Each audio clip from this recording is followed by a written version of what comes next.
प्रकृति हम सब की परीक्षा ले रही है। पिछले कुछ दिनों में प्राकृतिक आपदाएं, भूस्खलन, बादलों का फटना, न जाने कितनी कितनी आपदाएं हम झेल रहे हैं। पीड़ितों के साथ हमारी संवेदना है।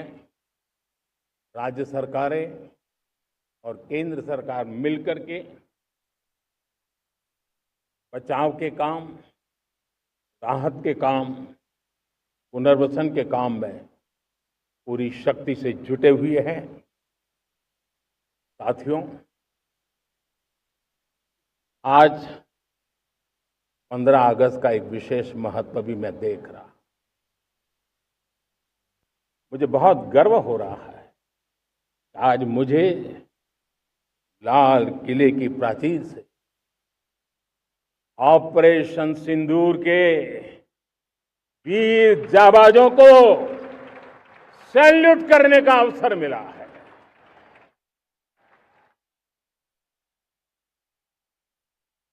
हमारे वीर जाबाज सैनिकों ने दुश्मनों को उनकी कल्पना से परे सजा दी है।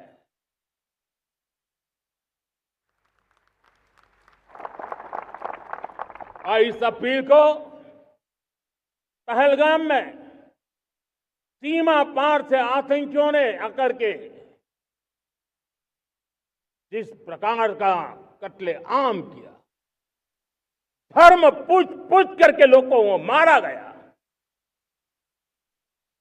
पत्नी के सामने पति को गोलियां दी, बच्चों के सामने अपने पिता को मौत के घाट उतार दिया गया। पूरा हिंदुस्तान आक्रोश से भरा हुआ था। पूरा विश्व भी इस प्रकार से संहार से चौंक गया था। मेरे प्यारे देशवासियों, ऑपरेशन सिंदूर उसी आक्रोश की अभिव्यक्ति है।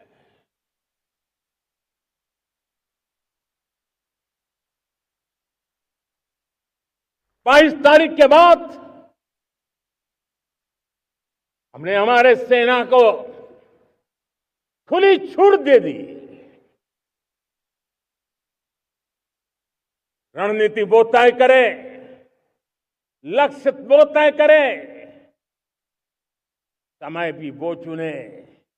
और हमारी सेना ने वो करके दिखाया जो कई दशकों तक कभी हुआ नहीं था। सैकड़ों किलोमीटर दुश्मन की धरती पर घुस करके आतंकी हेडक्वार्टर्स को मिट्टी में मिला दिया। आतंकी इमारतों को खंडहर बना दिया।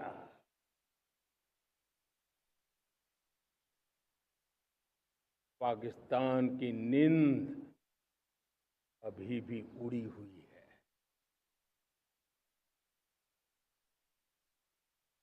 पाकिस्तान में हुई तबाही इतनी बड़ी है कि रोज नए नए खुलासे हो रहे हैं, नई नई जानकारियां आ रही।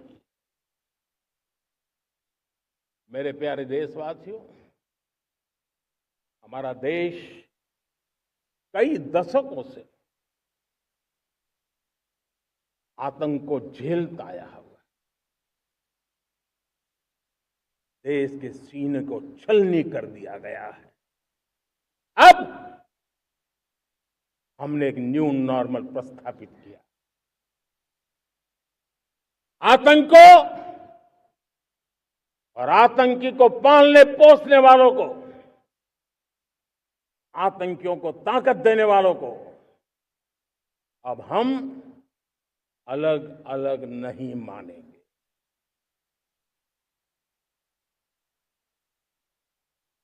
वो मानवता के समान दुश्मन है। उनके बीच कोई फर्क नहीं है। अब भारत ने तय कर लिया है कि न्यूक्लियर की धमकियों को अब हम सहने वाले नहीं हैं। न्यूक्लियर ब्लैकमेल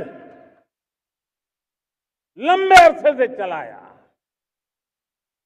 अब वो ब्लैकमेल नहीं सहा जाएगा।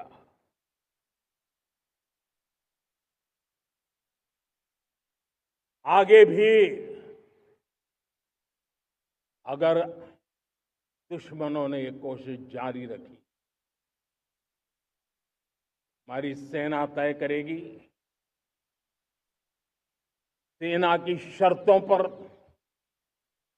सेना जो समय निर्धारित करे उस समय पर,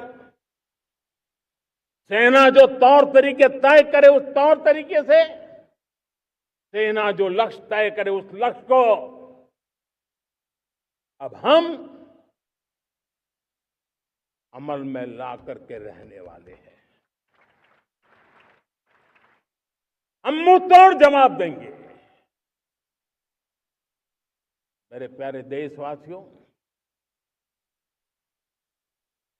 भारत ने तय कर लिया है, खून और पानी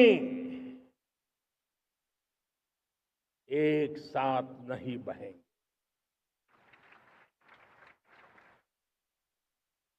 अब देशवासियों को भली भांति पता चला है कि सिंधु का समझौता कितना अन्यायपूर्ण है, कितना एक तरफा है। भारत से निकल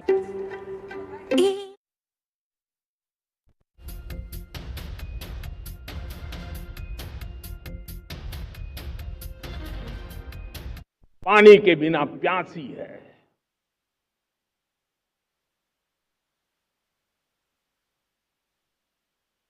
ये ऐसा समझौता था इसलिए पिछले 7 दशक से मेरे देश के किसानों का अकल्पनीय नुकसान किया है।